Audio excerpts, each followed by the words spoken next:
Bonjour, bienvenue. We're happy to be here this afternoon with our panel discussion on the participation of women in politics.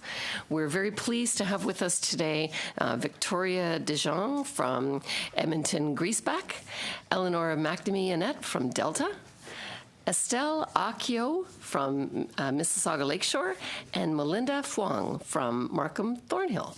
So welcome, ladies. You'll each have 3 minutes to make your opening comments, and then we'll go to questions. And Melinda, we'll start with you. Okay. All right, so my name is Melinda Julie Fong, and I am representing the riding of Markham Thornhill. I'm honored to be here today to talk about how cyberbullying in schools affects girls' decisions to take on leadership roles in the future. As a delegate and educator, my intention is to shed light on this issue so that misogynistic and sexist comments online will become non-existent, as will the hesitation of girls and young women about leadership moving forward. Although cyberbullying affects everyone, research in the UK and US show that girls are significantly more likely to be cyberbullied than boys. I believe this is because girls and women are targeted based on their gender, something that boys and men don't seem to face as regularly. Since ignoring and blocking people on social media are only band-aid solutions, we need to examine underlying problems. Canadian research from 2013 shows that both boys and girls reported similar rates of being perpetrators, whereas victims of cyberbullying were more likely to be girls. Therefore, we can't assume that boys are the only ones making such revolting comments at girls. As Bell Hooks says, patriarchy has no gender. When all children fail to learn that these types of comments are wrong, this can be traumatic on girls' self-esteem and well-being. These girls may grow up no longer believing that they can be anything they want to be. And so while I was teaching, I would have conversations with my high school students about cyberbullying. And it was very frightening to hear that some of these students actually didn't see anything wrong with the sexist and misogynistic comments that they were making online. In fact, they believed that they were doing these girls a favor. And what really broke my heart was hearing some of these girls say that, because of cyberbullying, they've actually avoided going to school sometimes. They've avoided joining clubs and trying out for sports and even running for student council to dodge any negative attention and further getting cyberbullied even more. But not a single boy I asked had the same worries. So the grad student in me knows that these casual conversations aren't things that can be generalized, but as reported recently on CBC, women politicians are facing an increase of sexist comments online. And I'm sure I'm not the only woman in this room who has personally dealt with cyberbullying either. And really, if we have girls who are not going to school because of cyberbullying, let alone avoiding leadership opportunities, Canadians need to look at what's going on, because this is not okay. We talk about building resilience in young children, which is essential for them to be successful in life. But we also need to change the way children are being socialized.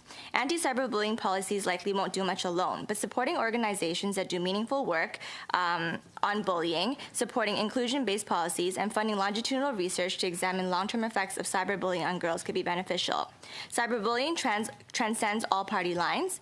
Women's issues transcends all party lines. And as public leaders and role models for young Canadians, calling out and speaking up against cyberbullying of your women colleagues is a step in the right direction. Because if girls keep shutting out the possibility of seeing themselves as leaders early in life, then efforts to get them to run for office or become CEOs as women won't get any easier.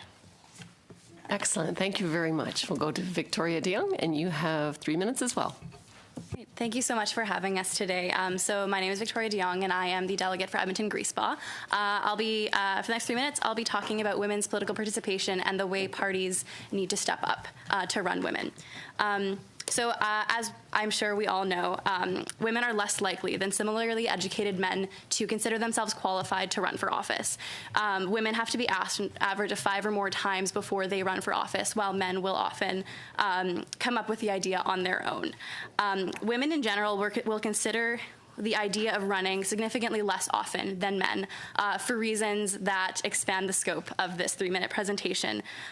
So these are all facts that we know to be true based on research that organizations such as Equal Voice have compiled. These facts are not up for debate.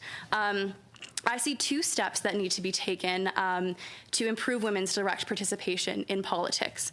The first being more specialized research needs to be done to identify the reasons why diverse groups of women differ in their participation.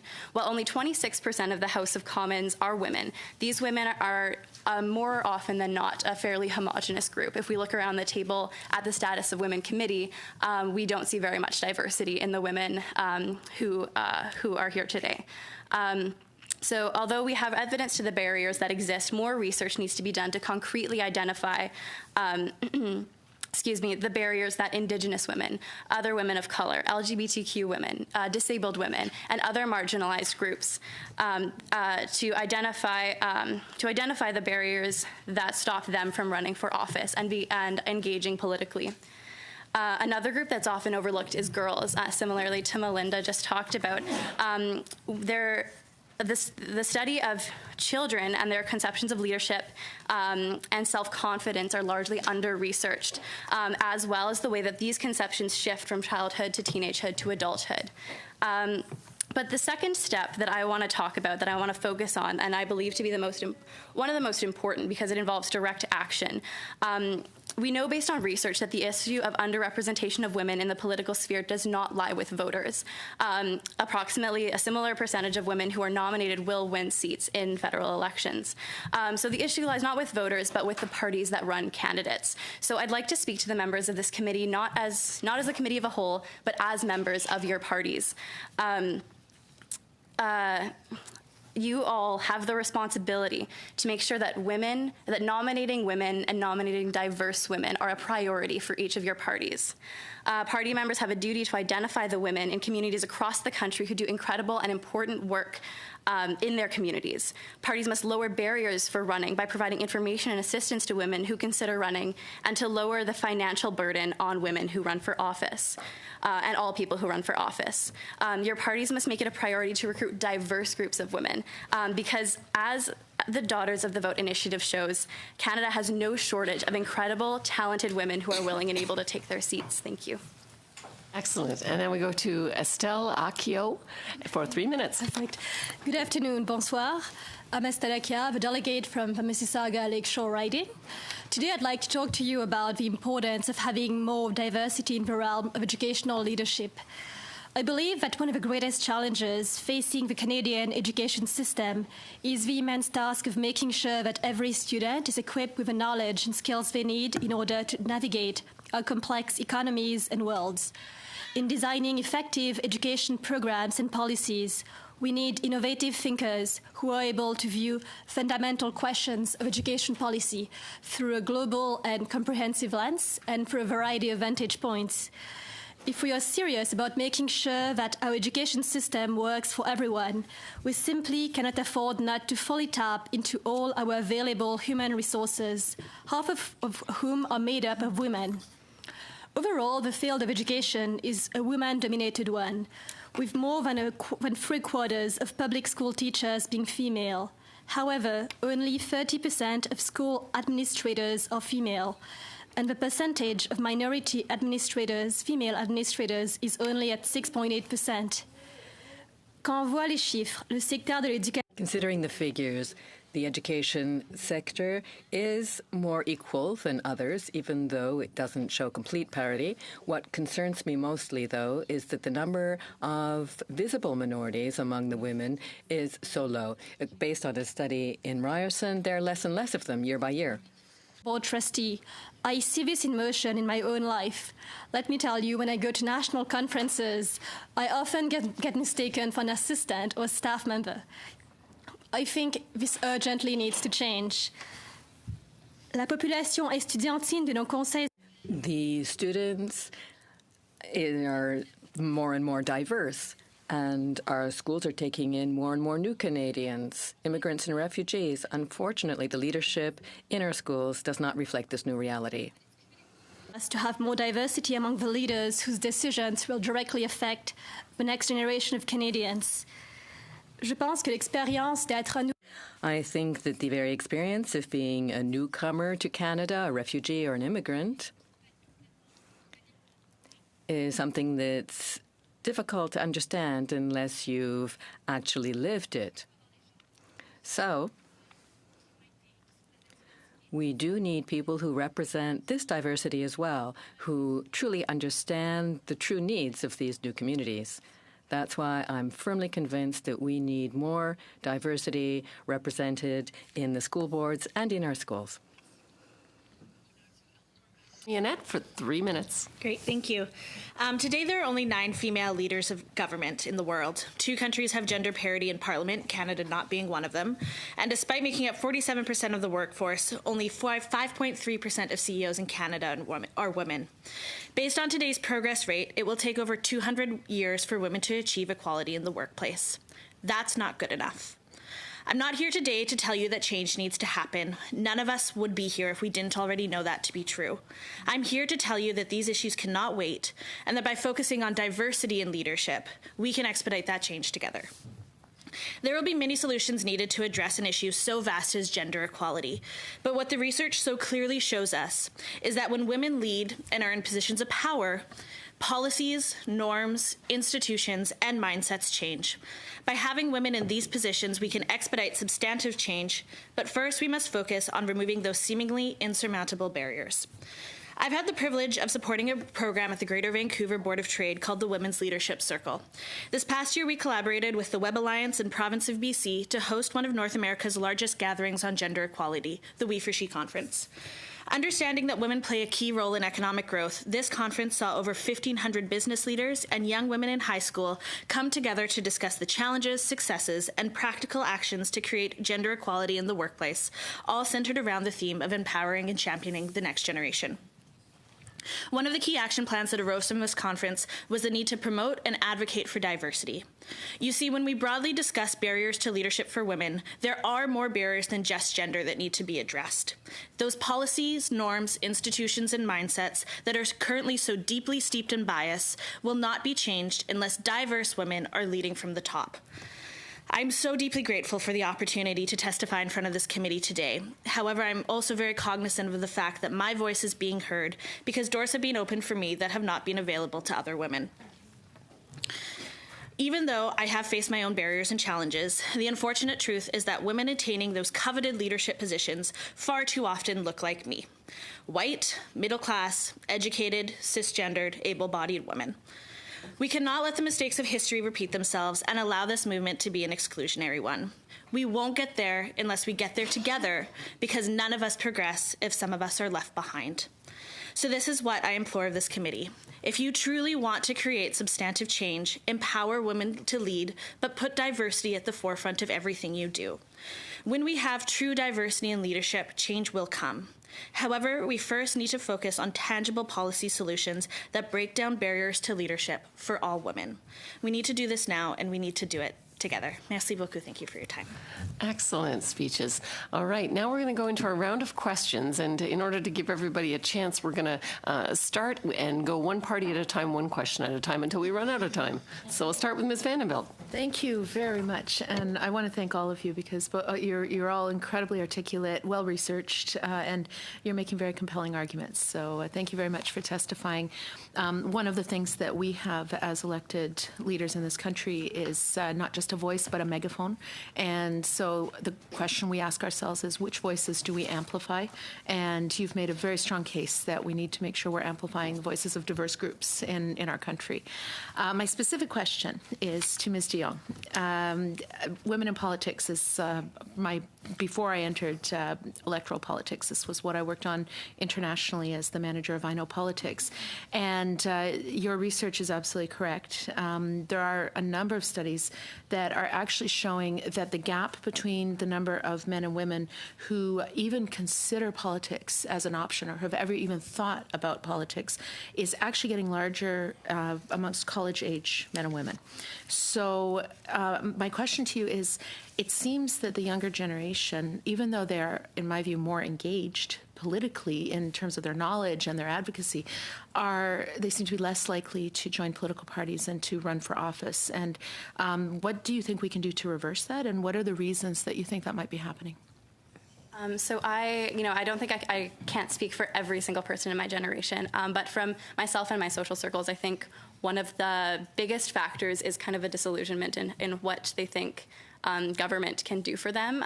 They see kind of a disconnect between the government and how they serve youth. So I think that one way to fix that would be for parties to make an effort to reach out to more young people.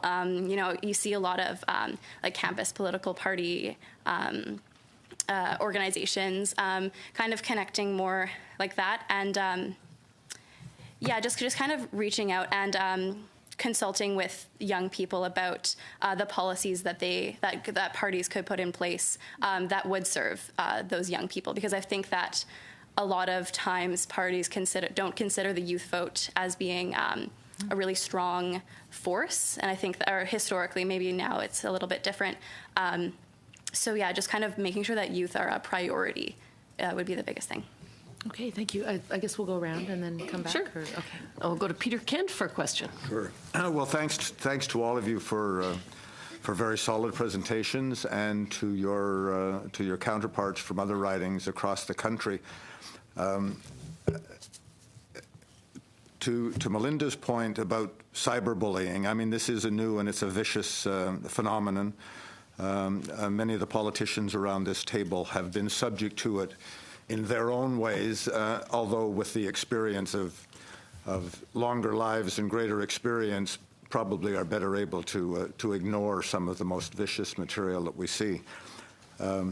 I was known as Pinhead when I was in junior high school, and I did avoid class on more than a few occasions for exactly that reason. But the social media today is much more brutal and much more psychologically brutalizing. So we certainly recognize that, and it's something that I think we all have to address. I think, Eleanor, to your point about the seemingly insurmountable challenges, I came from the broadcasting industry, from journalism, and I don't know how many conventions I went to in Canada where there was a panel saying, why don't we have women CEOs on these roundtables? Women have become, in the broadcasting industry and in the print media, which is also my background, very senior managers, very capable executives, but there is, for those ultimate positions, very much a quality of life consideration, sometimes family, but sometimes simply not wanting, for the reasons that we heard, for the younger generation to get down and dirty in what is still, in the political world, a not always pleasant environment. So I'm just wondering whether you have any thoughts on achieving that, and from your Board of Trade experience, whether any solutions. At one of the broadcasting conferences that I went to, the Canadian Association of Broadcasters, a male member of the panel, who's still a journalist today, when asked the question, how do we get more women CEOs in broadcasting, he said, well, we'll just make them. Yeah, obviously an attitude that shouldn't fly, but I'm just wondering what your thoughts might be. Sure. Well, I think that's a very interesting question, because when we are looking at women in those most senior levels of leadership, if they are having to make that choice, why aren't workplaces erasing that choice with policy? Why aren't they becoming more flexible to women's schedule, and why are those responsibilities falling to just women outside of the workplace? Maybe there is a level of choice, but I don't think that is the biggest barrier to women attaining the highest levels of the C-suites and leadership right now. Perhaps that there absolutely is a lifestyle consideration with any of that, but I think there are ways that workplaces and employers can implement policy to make the workplace more accessible and make that accessible for women.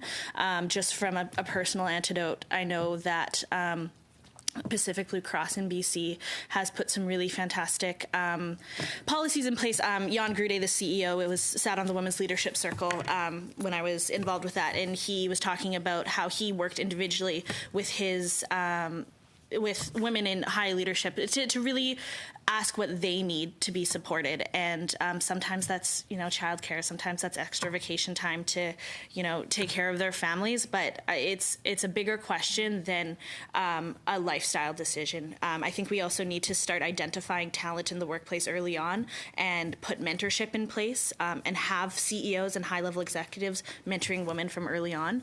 And I don't think there's a single answer to your question. Yes, lifestyle might be consideration, but I think there is a lot more to consider than just that. All right, and over to Ms. Malcolmson for a question. Thanks, Chair. First, I want to raise my hands to all the 2 hours of witnesses we had this morning from Daughters of the Vote. They were awesome. Such strong work, and really want to thank you for your leadership on this issue. So from the New Democratic Party, on the question of political representation, we nominated 43% of our candidates were women, and 40% of our MPs were women. So you're quite right. The parallel, if we get women on the ballot, then the voters choose them. And that rule for the NDP is an equity rule. The membership of the riding association cannot go to a vote to choose their candidate until they can prove that they've exhausted all options to get disabled, racialized, Indigenous, or women. It's you can hit it on any of those marks. We've still got more work to do, though, and we know now 338 more, plus all the other young women that were nominated who didn't get to come here. We know what wealth there is in the country. So I'd love to hear just quickly from each of you, maybe starting with Melinda, one thing that a political party could do that would make you more likely to say yes when you get approached by your riding association, whether it's trustee, provincial, federal, anything. I think for me, as a youth, I think having youth engagement is very critical. Also because I'm a teacher, I think having the way that we engage youth right now is almost symbolic. We'll just say, we'll add a youth to be on the table to talk about youth issues, and that's it. It's almost like tokenism, but for young people. Whereas if we really want to engage youth, we need to start from the beginning. We need to incorporate them in all of the decisions and not just say, we'll make all of these and then you just show up to this event and you'll help out and you'll volunteer and that's it. So for me, if I were a little bit younger and starting off, to have more of that direct engagement of policies, of issues at stake, and to feel like I'm more part of the process from beginning to end, or not end, but beginning till when I decide to run, would be a way to push me, because I would feel like this party is actually devoted to, to helping youth and bringing on change, and I'm included in this conversation. So if you saw that as a younger person, then you'd be more likely to say yes to being asked to stand for nomination. Mm-hmm. Thank you. Yeah. La prochaine est Monique. So now we're to hear from Monique. Yes, I think it was Victoria who brought this up, but my question is for all of you. There are countries that are attempting to really encourage women to go into politics, but almost force them to do so by setting quotas for the number of women in politics. What do you think of that? Because, of course, in work there are a lot of access to work programs, and unions back some of these to ensure that women are more likely to become the presidents of their unions, for example. But what do you think of doing that in the political sphere? I'm not going to answer in French just because I think I'm going to stumble over it. But for me, it's kind of quotas versus no quotas.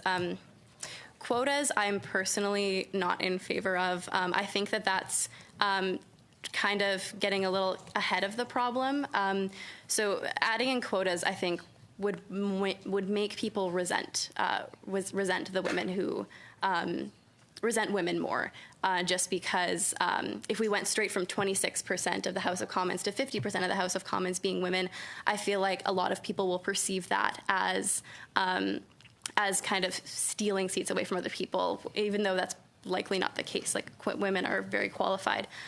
For me, I think again, it should be on the parties and on perhaps Elections Canada to incentivize parties running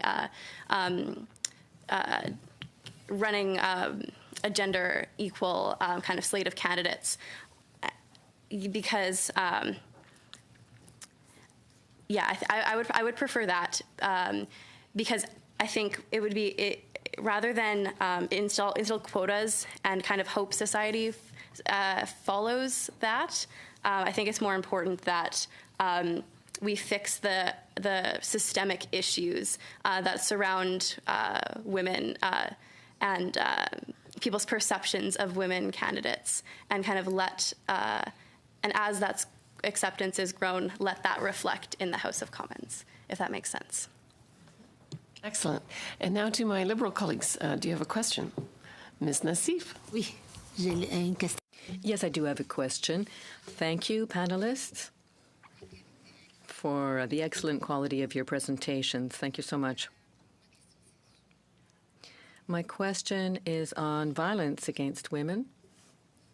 I think you have heard of the two girls who unfortunately committed suicide, Amanda and Todd, and Ms. Pearson, related to cyber violence. So how much does the use of the internet and social media increase the intensity of violence here in Canada against women and girls more specifically?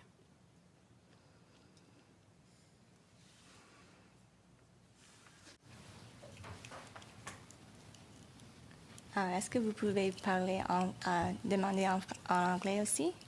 Yes, we had the mothers of two girls who committed suicide after being intimidated and through cyber violence. My question is, what do you think the government can do in order to reduce cases like that from happening? Okay. Thank you for your question. I think the government can work together with schools and with organizations to start promoting healthy relationships. It's a new way of looking at cyberbullying instead of addressing, ways to prevent cyberbullying or ways to punish people who are aggressors. To focus on healthy relationships early on, especially in schools, because when we change that culture, we change a lot of things in terms of how students treat each other, and I think from that cultural shift, it will create a lot more difference and bigger changes in the future. So having that collaboration, having the open dialogue between government and organizations and school boards, and including teachers and students and the youth during this conversation, I think will go very far. Which age you would suggest that boys will have this teaching courses? What do you? At which age you think we have to teach boys, young boys? From as early as they can understand. It really should start from the very, very beginning. Cyberbullying is one form of trauma, but if we go into talking about sexual violence and all of those things, they all tie to each other one way or another. It's a culture that needs to be shifted, and as long as the boys and the girls are at an age where they can understand. So this could be kindergarten, this could be grade 1. Bringing these in and simplifying it for them to be able to process the information would be very critical, because to hear it when you're in grade 8 or grade 9 might be too late, since you've been told over and over again when you were younger that this type of behavior is okay. But if you start from the younger age, then by the time you get to grade 9, that won't be an issue anymore. All right. The concept of consent, you mean? Yes. Will be teach. Yeah, consent, of cyberbullying, of how it's not right to it's a form of violence against women too, right? It's just done online, but it's the same thing. It's calling women, the C word or any of those words. So yeah, starting from that early age is how you shift the culture. All right. We're at the end of our time for this particular session, so what we're going to do is we're going to change up the witnesses. Thank you very much to the witnesses that were here, and we'll have our next 4. Spend while we get our next 4.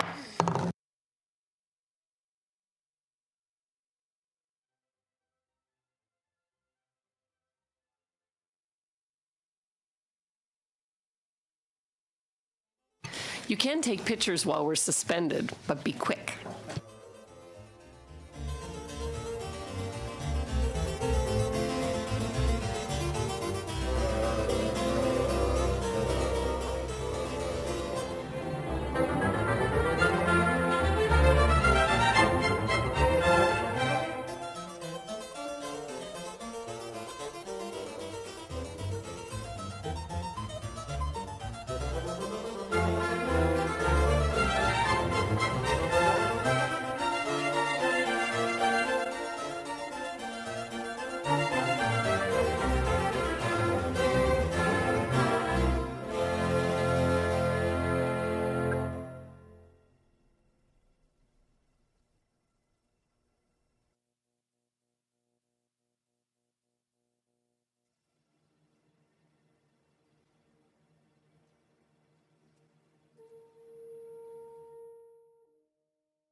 All right, we're back in session, and we're happy to have with us for this panel Janelle Hines from Mississauga Centre and Jaden Walazichuk from Swan River, Dauphin, Nipawa, and Stephanie Petrie from Manicouagan, and Audrey Paquette from Rimouski, Nejet, Timiscuata, Les Basques.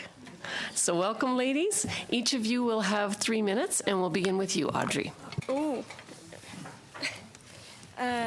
Okay. Okay. Oui, je vais parler en français de. I'll be speaking in French. Yes, that's fine, speaking in French, because we have translators here for you. You're interpreted. I'm now finishing my master's in philosophy and college education. In philosophy, there's 1 woman out of 3 and teachers 1 out of 4. I can count on one hand the number of women philosophers we study. And it's even worse for visible minorities and for non-Western thought. And yes, of course, non-white feminine thinking exists even outside the universities, but it's hardly ever heard about, as though only white men are the only ones who've ever thought of anything interesting, and only feminists will pay any attention to minorities and to women. That's the way our universities work. That's the way our languages, our thoughts, and our ways of behaving are oriented in philosophy, in political science, and thus that affects our institutions. This known, we must wonder what to do about it. What's so threatening about these people that they have to be pushed aside? In philosophy and social sciences, luckily, these women even criticize themselves. There's a lot of research now about what's called epistemological injustices. That's the jargon. It's the title of a thesis presented by Down Level Harvard yesterday. And I invite you to look at the works and studies of Canadians on these topics. You would see that marginalized women are seen to threaten the status quo. Here, we are the daughters of the vote in Canada. We are also the daughters of all the institutions set up by our colonizing ancestors. Our ancestors were mostly, even though they were brave, racist and sexist. And they're the ones who have left the institutions we now have. The traces of domination are clear everywhere. Just look at social inequality, economic inequality, and how it's growing even now. The growing gap between men and women, whites and minorities, cities and rural areas, first world and third world, and so on and so forth. So the marginalized are not held to be true harbingers of knowledge. They're held to be informers at best, and their testimony must be heard only through those who do hold knowledge and are in positions of power, such as yourselves. So, searchers, research, and so on, accepts this type of approach because it seems to comfort them. I don't have time to give you any examples. It's essential that we recognize our privileges as well as our ignorance before we can listen, understand, and include the points of view of those who've been marginalized so that we can truly tell what has gone on, what the causes of the situation is, so that we can better fight against this in order to better understand where we can take action and where we can have a real effect. We're in 2017. You know, it's no longer sufficient to look at our own shadows in Plato's cave. We have to really climb out into reality, where the sun is shining, where the reality is, and see how much suffering there is and how much we can do about it. Let's really look at ourselves honestly, and let's change our society. Thank you so much. Then I will hear from Stephanie for 3 minutes. Hello, my name is Stephanie Pitre, and I am the delegate for Manicouagan. Let me first ask why in Canada, at present, there are still 29% only women who are succeeding at high levels. Why? Because they have to behave like men in a world created by men, and they must also remain feminine. Even though they're doing well in higher learning, where they represent about 30% of women, they still don't make it into politics. Only a third of MPs in Quebec are women, and only about 18% of CEOs are women. Lack of opportunity, lack of confidence in themselves, and family obligations are often the reasons they don't go through the glass wall or glass ceiling. Often they will intend to stop working in order to be true mothers, in their opinion. In any case, when they work, they're often paid less than men. And often, when one parent must stay home to take care of children, it's the one who earns the least money, and that turns out to be the woman. Women who would like to carry out activities that are usually for men have difficulty taking care of their kids. And that's the case in where I come from, on the north coast of the La Côte Nord. A true society that does favor women's as well as men should allow for more equality.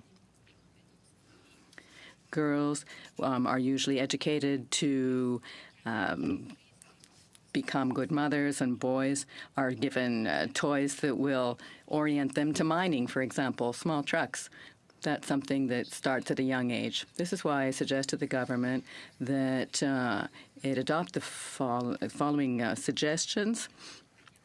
Make paternity leave obligatory, promote equality between the sexes in the workplace, and apply approaches that would allow women to take over and to move into male professions, and to allow for better work family life balance.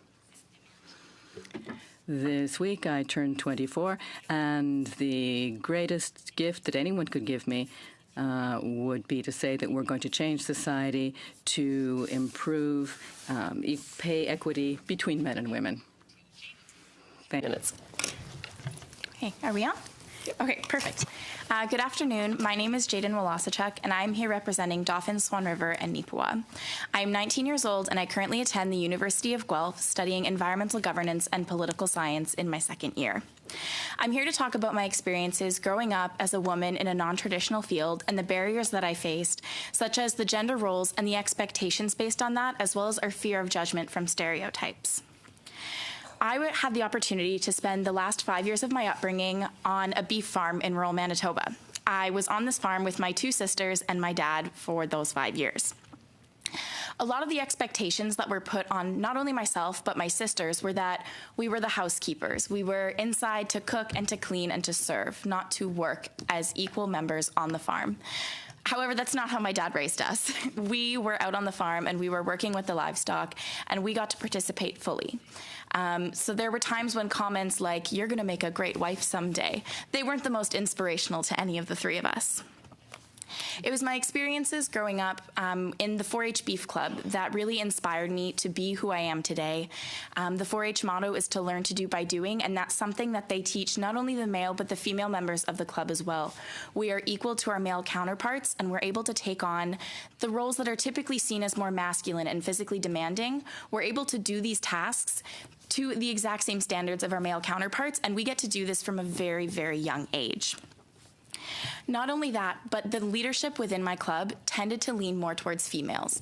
I had the opportunity to be one of the executive members of the club for 3 years, and it was while I was on those 3 years of executive that it was led mainly by females, and that's something that I found not only empowering but also inspiring to me. And I knew that I could look back and see that those experiences would show the younger girls of the club that they can do whatever they set their minds to as well. On top of that, my high school experience led me to be the only female in 2 of my courses. It was in these courses and in other experiences in my life as well that I was told that I was smart and successful and strong for a girl.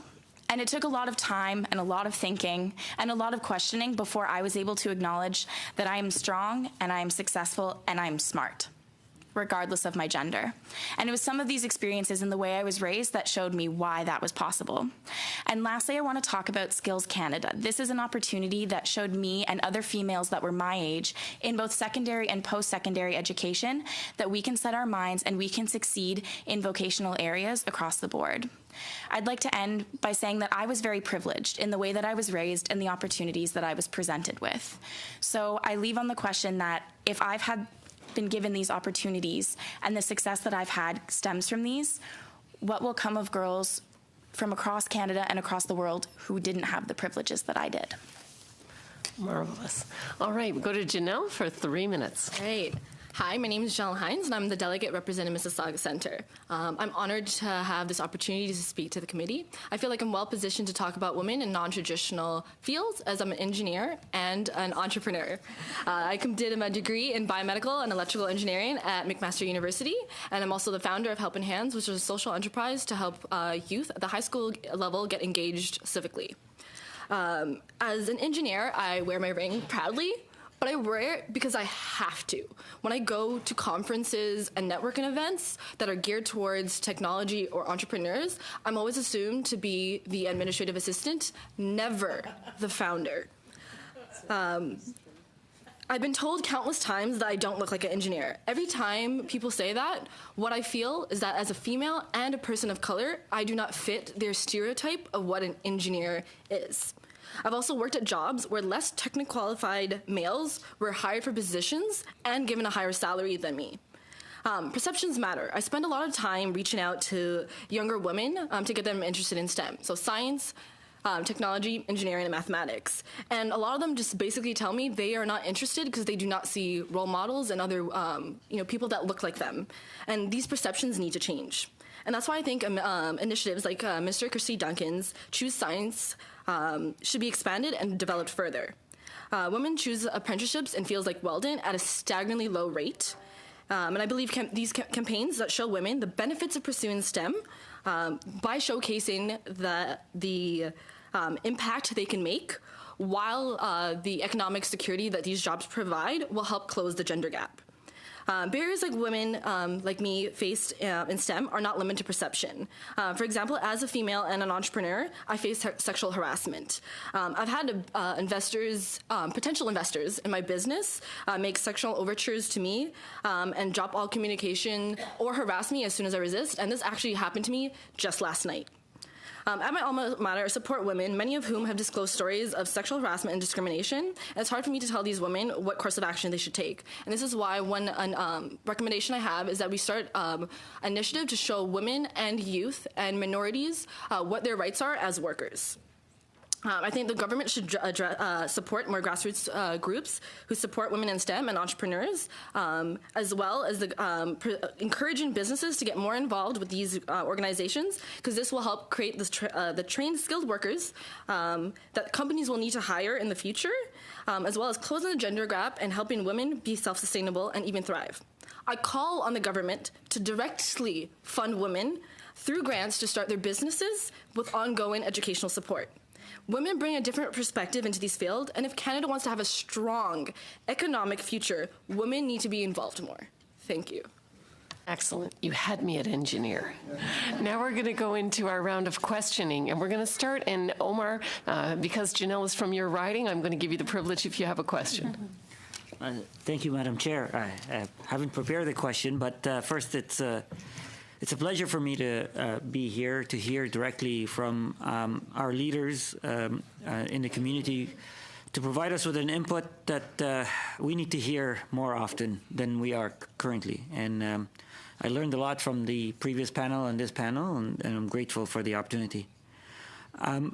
As someone also who has worked in startups as well, and I'm very much interested in hearing from entrepreneurs, can you perhaps, give us your thoughts? Can you elaborate more about what you think government can do to help women entrepreneurs? Yeah. I think a lot of it starts with funding better social enterprises. Women, most of the people that I meet, so I am a social enterprise, a lot of them are women, and we struggle because we do not fit the traditional molds, so going to VCs or angel investors is very difficult, and banks still do discriminate against women, especially youth. Like, I don't really have the ability to go to the bank and ask for a grant.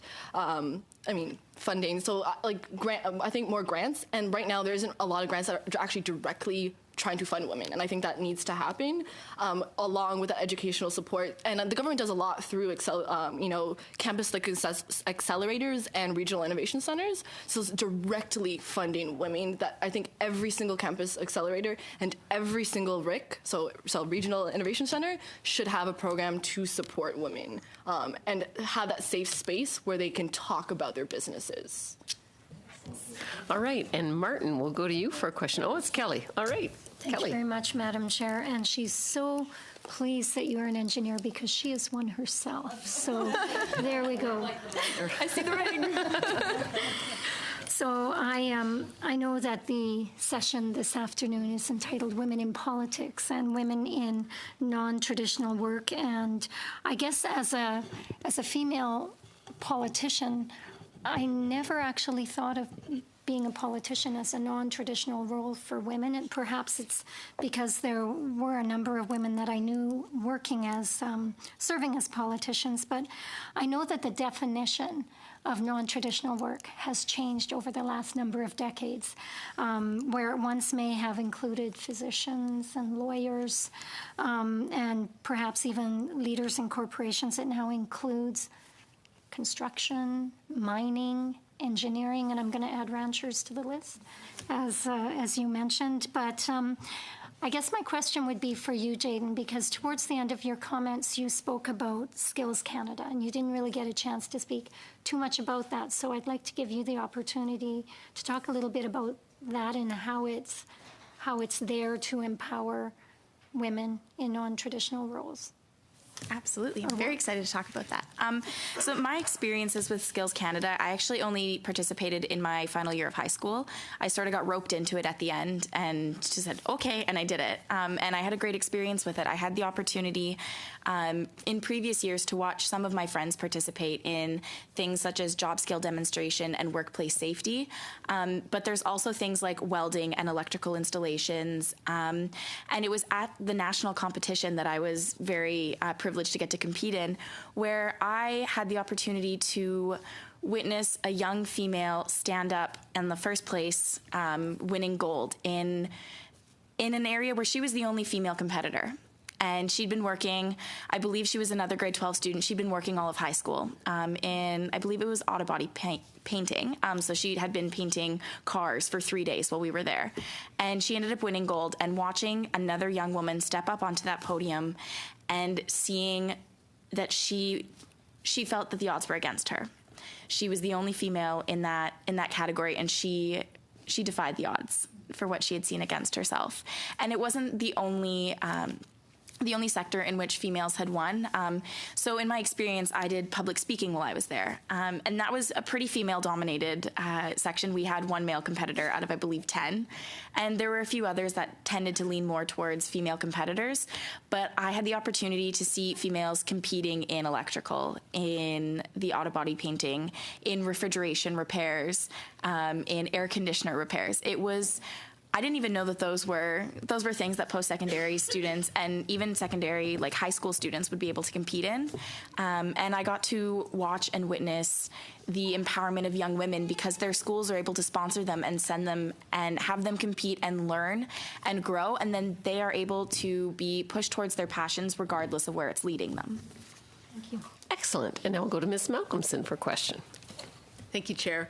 I really appreciate the imagination and the sharing of experiences of the panel. I'm really glad you're here. You're reminding me of one of my favorite quotes from the late, great Rosemary Brown. The previous panel reminded me of this as well. She said, "We must open the doors and we must see to it that they remain open so that others may pass through." So you've got a whole circle of members of parliament here, and the previous panel, flagged how privileged we are. So give us some hints on how we can use that privilege to remove the barriers for this next wave of leadership. So maybe starting at the end with Audrey, tell me one thing that we could do to make it easier for you to pass through. Ce serait important de... It would be very important to lead by example.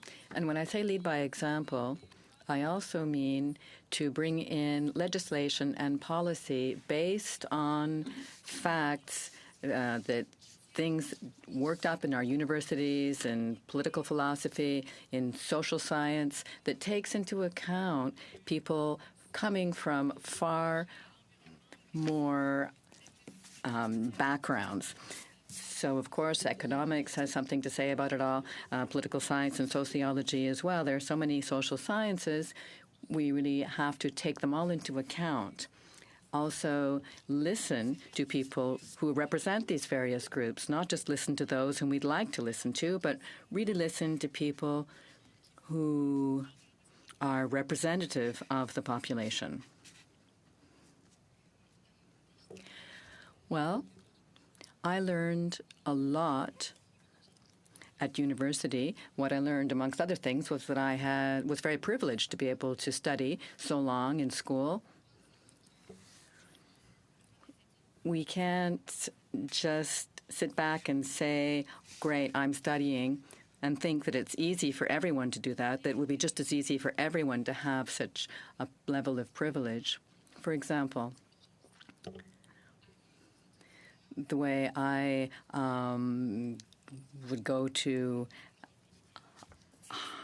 if I got to higher education, because I was able to ask Filipino women to take care of my kids, that would just be transferring oppression to others. You have to keep that in mind. Men as well have to contribute to the solution. They have to help us move up in the echelons and also move over so that we have room. Everyone has to have a chance to fill the higher seats. People who have a privileged situation have to understand that others should have access to these privileges as well.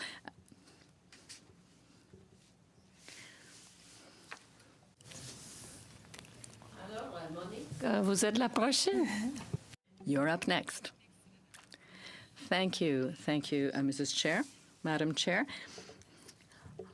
I've really heard that there's a lot of concern about differences between the classes, different levels of wealth. I think that's very interesting to hear you mentioning this. Janelle, Audrey as well, or Stéphanie, I'm not quite sure. You also mentioned equality between the sexes. I heard you say as much. I also heard percentages, number of women representing electors in the Quebec National Assembly, for example. And I'll go back to the issue of quotas. If we don't have quotas, what else do we have? What other tools do we have to improve equity? there seems to be a difference between the generations. Let me try to explain myself. My generation, if I can put it that way, struggled for equity programming, and you're maybe about the age of my daughter, and it seems that your generation is saying, no, we don't need to go at it that way any longer. So is just a different attitude in your generation? Is that right? Well, I agree with what my sister here said earlier. But I would like to add that to have more women leaders, you need to ensure that they get there. And by insisting on a 50-50 equity ratio, that may look good at the beginning, but for those who are younger than me, it may be helpful. It may show that women, do have room. There's room made for them. But it's a little bit problematic. It kind of says, I didn't work to get this. There's just a law that says the government must take on more women. So I say equity is very important, yes, because it ensures that more women will be represented, and we have to work from the bottom up. You see, we have to choose whatever tools will actually work based on the situation. It's always been a privilege for men to sit in the seats in Parliament. I think we could make room for both, because right now I don't feel represented by a majority that's male because I'm not a man. May I add something? This is what I mean when I'm speaking of the spirit of the law and to walk the talk. To my mind, we should have quotas, not only for women, though, but for the other minorities, or for the various minorities. And that might also be ensured by changing the way we elect our representatives, mixed proportional voting. That's what I would like to see, and that would ensure that more regions, women, and minorities are represented in Parliament. One thing that isn't addressed, and I especially feel this as a woman in STEM, is they talk about maybe getting young women to STEM, but they don't really, and there's something called like the pipeline, and it's very leaky, and I've only been out of the in the workforce for a year, and I've already considered sometimes leaving it. And I've had multiple women come to me and tell me they want to leave. And I feel that while we're addressing the younger side, we need to make sure that we're also looking at to make sure, instead of saying quotas, saying that we're making sure that women stay in STEM. Just the sexism phase, just a lot of them want to leave. So that's why, making sure they understand when they face sexual harassment in the workforce, what to do. And also incentivizing businesses, just how, youth, the government has like $2, an hour that they incentivize companies to hire youth. They can do something similar for apprenticeships, saying if you, take on a female, will incentivize the leader to actually train these women. All right, final comment? Any question on the Liberal side? We only have like 2 minutes. All right. Just to remark that you're all very phenomenal, and I want to thank you all for coming here and spending the time to prepare this and to speak to us. We are going to listen very carefully to your words, and we're very much looking forward to seeing you this evening at the gala. And the All-Party Women's Caucus is having a reception from 6 till 7 beforehand. So for my colleagues, parliamentarians, and also for all the Daughters of the Vote, very much looking forward to that. Echo her comments. You are excellent witnesses and some of the best testimony that we've heard. Oh. Ms. Nassif has a comment.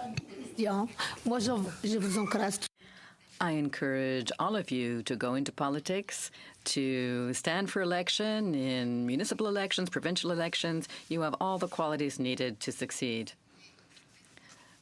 The issue is that at present, while we continue to work towards total equity to ensure that everyone is equally represented, if you now go into politics, then you can set your objectives based on that. And what would your objectives be in politics? To my mind, politics takes place not only within political parties. There are a number of forums that allow for social involvement. There are movements that are being created that people can get involved in. There are causes that people can support. You don't necessarily have to fall in with the party line, especially if a lot of what a party represents isn't exactly what you approve of. It's more difficult for young women as well to join parties that already have such strict policies and approaches that it's really not very convenient for us to try to fit into them. All right. Meanwhile, of course, we can't give up, and you'll just be using your passion to go forward. We can't wait until we're all equal before we do anything.